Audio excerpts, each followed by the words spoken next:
Hello and welcome to our podcast, the podcast that is going to be all about the LJMU MA Short Film Festival. Yes, the film festival made by students, that's us, in the Masters programme at Liverpool John Moores University. We are a fourth edition now.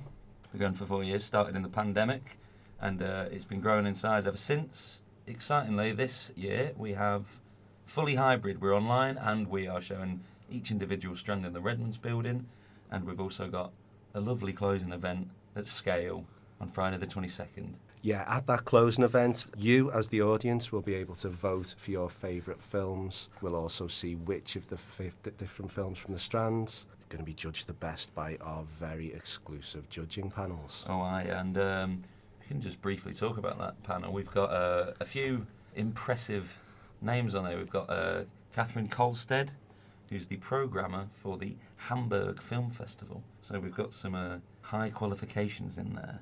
We've also got past winners, and we've got members of the undergraduate film course who are also taking part in the judging process. Yeah, overall just a great selection of people who love film and people who love judging film. The films are across 4 strands. We've got films that are in the animation, documentary, fiction and experimental strands. Altogether, we've got 36 films from how many countries was it? I believe it's 21. 21 countries. Yeah, it's really stressing the international in this International Film Festival. And we've whittled down. We had just under 3,000 submissions, if you can believe that. And our job as programmers, we had to whittle that down to 36. So you can imagine that process. We had to watch an awful lot of short films, and we had to have an awful lot of discussions. There was a lot of great films that were submitted this year. We really enjoyed that job. Some of the discussions were quite hard because there were films that had fans amongst the students that didn't quite make it. No, there were some films that had fans that you wouldn't expect them to, just put it that way. But all of the films that have been chosen are of a really high quality, and we can't wait for you to see them. Yeah, overall, the programme is, I think a lot of people will hear Student Film Festival and they'll think, what's this going to be, like a black and white shot of a guy drinking coffee and smoking a cig for 25 minutes? But no. That one was rejected. Yeah, that one got rejected, although some people loved it. But no, the overall programme is, I think you'll be shocked, you'll be surprised, and you'll be entertained. We're putting this festival on in Liverpool, and I think it's important. I think it will be great to come out and have a look and have a support, because Liverpool's a film city. We've got a lot of massive projects been filmed here, and some cool films like Letters to Brezhnev. Or Liverpool, I think it is the second most filmed city outside in the UK. Of London, isn't it? I think is it the first most filmed outside of London? Yeah, that's correct. Yeah. I think Sorry. Overall, yeah, you've got Batman, you've got bits of Harry Potter, or the spin-off to Harry Potter. I can't remember what it's called. And you've got Captain America. Captain America and Where to Find Him, I think it's called. Yeah. Down by the docks. And you've got Fast and Furious 7, which is my favourite, filmed in the Birkenhead Tunnel. Each of the strands will have a live event that will be held at the Redmonds building, followed by a Q&A. We've invited filmmakers along, so some filmmakers will be there in person, some of the filmmakers it'll be via Zoom, but it'll be your chance to grill them, basically.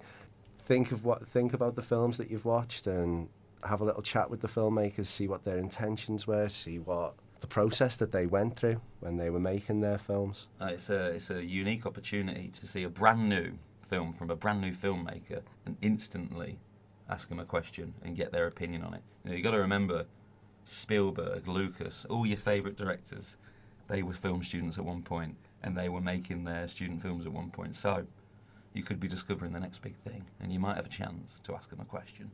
As Frank said before, this is the first time we've been able to be truly hybrid as well, having started during COVID. So it's really exciting that we've got this opportunity to host these live events. Yeah, and we'll try and inject a bit of fun, a bit of glitz and glamour in there. We'll have a good night, we'll have a few drinks, why not? Out of all of the films submitted, is there any that stick out in your head, any that you're particularly excited for people to see?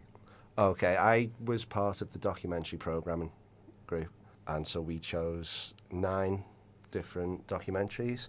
We had to whittle it down from about, I think we had 36 to go through, and then we were given an extra 50 to have a look at.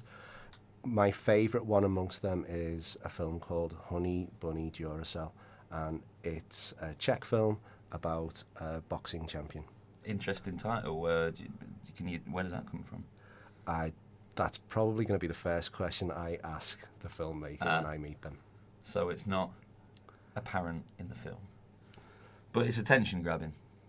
Yeah, certainly. The film it's stunning to look at. It looks beautiful, absolutely fantastically shot, well lit.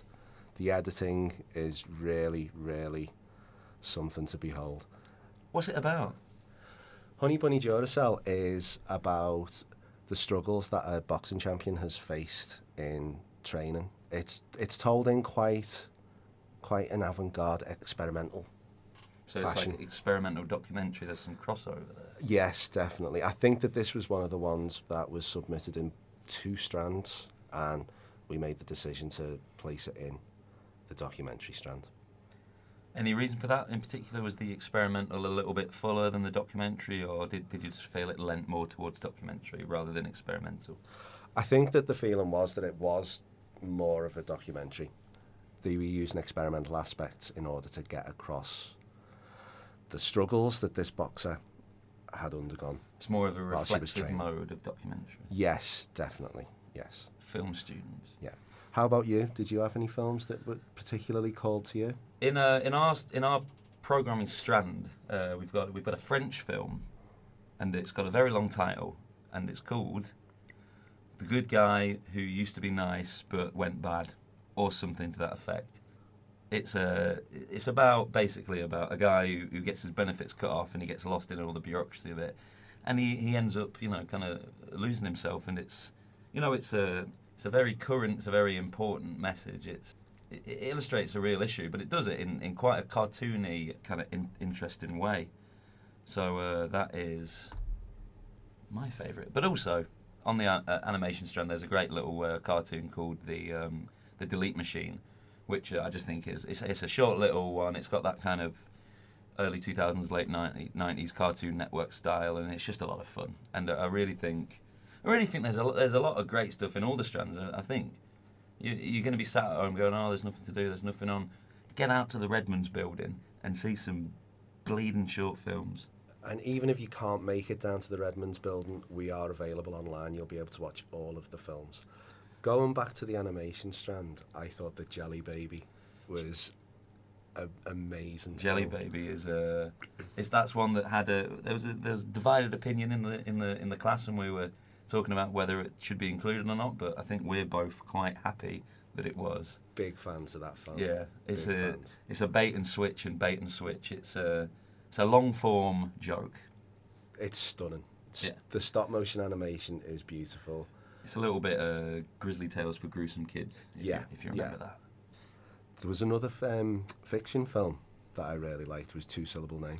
Two Syllable Name, yeah. That I think with the fiction program, we unintentionally or intentionally we wanted to tell a lot of stories about workers' rights and the kind of work conditions and kind of just general workers' rights and stuff across the world. That feels prevalent in the minute, and also we wanted that to inform the type of festival we're putting on. We're not just an international festival, just happens to be happening in Liverpool. This is a Liverpool thing. It's becoming a Liverpool institution. We want to stick a flag in the ground and get a bit of a reputation. One thing we've been doing, which was a learning curve for me to be sure, promoting this whole thing through social media. I've been in charge of Facebook, and Peter's been in charge of... I've been looking after the Twitter, X and Blue Sky accounts. Which has, I assume, been lots of fun. Slightly lonely. We've got a lot of content going out on TikTok and on Instagram and LinkedIn as well, if you can believe that. Yeah. We've also got a YouTube channel so that you can check out the trailers that some of the students have created using footage from the films. We've had all the films, we've gone through all of them, we've clipped all our most eye-catching parts, and we've all knocked up a trailer. And check all of them out, because honestly, it's quite impressive, some of the editing jobs that's been done, especially on the the vertical fiction trailer. That was fantastic work. Did you edit one of the trailers? I don't know. Can you remember which one you edited? I believe it was the. I think it might have been the vertical fiction one. Yeah, interesting.